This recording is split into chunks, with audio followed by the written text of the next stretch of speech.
میگه کسی بود خیلی الله را عبادت کرد، شیخ بود خیلی الله را عبادت کرد.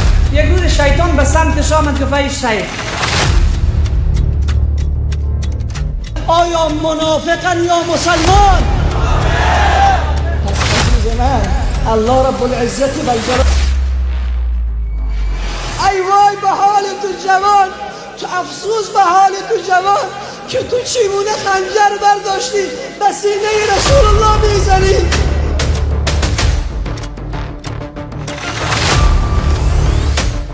پس ما دنبال گم شده خود میگردیم. همون داستانی که مشهور است همیشه براتون گفته بودم که مولانا در مثنوی میگوید پیرمرد را در شب تاریک دیدن جوانه که یک چراغ به دستش است، در کوچه ها چراغ به دستش است، کمرش هم خمیده شده، چیزی را جستجو میکنه. نزدیکش آمد گفت پدر جان چی گم کردی؟ گفت پسرم چیزی گم کردی، جستجو میکنم تا اون را بیاور. جوان گفت در کجا گم کردی؟ گفت همینجا. بعد شروع کرد جوان هم به پالیدن و پالیدن، وجب همین خاک را گشت، چیزی پیدا نکرد. جوان به این محاسن سفید و پیر خمیده گفت که پدر جان تو گفتی اینجا گم کردم، اگر سوزنی می بود من پیدا میکردم، وجب این زمین را من گشتم ولی چیزی پیدا نکردم. پیرمرد گفت نه پسرم اینجا گم نکردم، داخل اون خانه گم کردم. جوان گفت ای پیرمرد آخر تو دیوانه هستی، وقت مرا هم هدر دادی، وقت خود را هم هدر دادی، چرا در داخل اون خانه گم شده خود را نمیابی، جستجو نمی کنی؟ این پیرمرد گفت در داخل اون خانه چراغ نیست، من اینجا میپالونشم. در داخل خانه چی نیست؟ چراغ نیست، من اینجا میپالونشم.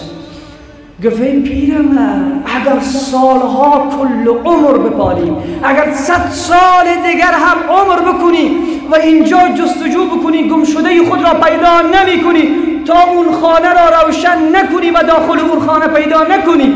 مولانا می فرماید ای اولاد آدم اگر 100 سال عمر بکنی و خدا را به دنیا جستجو کنی پیدا نمی کنی، بلکه خدا داخل قلب تاریک تو هست، کن را روشن کن الله را پیدا می کنی. پس الله در کجا است؟ در قلب، در اینجا است. رسول صلی الله علیه و سلم فرمود در جسد اولاد آدم یک تکه گوشت است، اذا صلحت صلح الجسد كله و اذا فسد الجسد كله الا وهي القلب. در اولاد آدم در وجودش یک توته گوشت است، اگر او اصلاح شد کل بدن را اصلاح میکنه، اگر او فاسد شد کل بدن را فاسد میکنه. فرمود او قلب است. پس میدانی که گم شده من و تو داخل قلب است. داخل قلب را فقط یک چیز زنده میکند و یک چیز روشن میکند و نور میدمد برایش. اون چی است؟ ذکر الله. الله رب العزت و الجلال در حدیث قدسی میگه اهل ذکر اهل مودتی، اونهایی که ذکر مرا میکنن اونها را من دوست دارم. اهل شکری اهل زیادتی، اونهایی که شکر مرا میکنن روز قیامت از دیدار من محروم نمیشن. و فرمود اینجا به گناهگارا چی میگن؟ اهل معصیتی، ای گناهگاران، ای نافرمانان من، اسمع بشنوین تک تک و فرد شما. هم به شما میگم هم به عزیزانی که مرا لایف مشاهده میکنن در کشورهای که زبان مرا میدانند. الله در حدیث قدسی میگه اهل معصیتی، ای گناهگار، اسمع بشنو لا اقنطهم من رحمتی،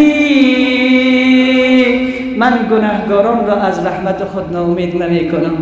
فإن تابوا فأنا حبیبهم، اگر توبه کردن محبوب من هستند.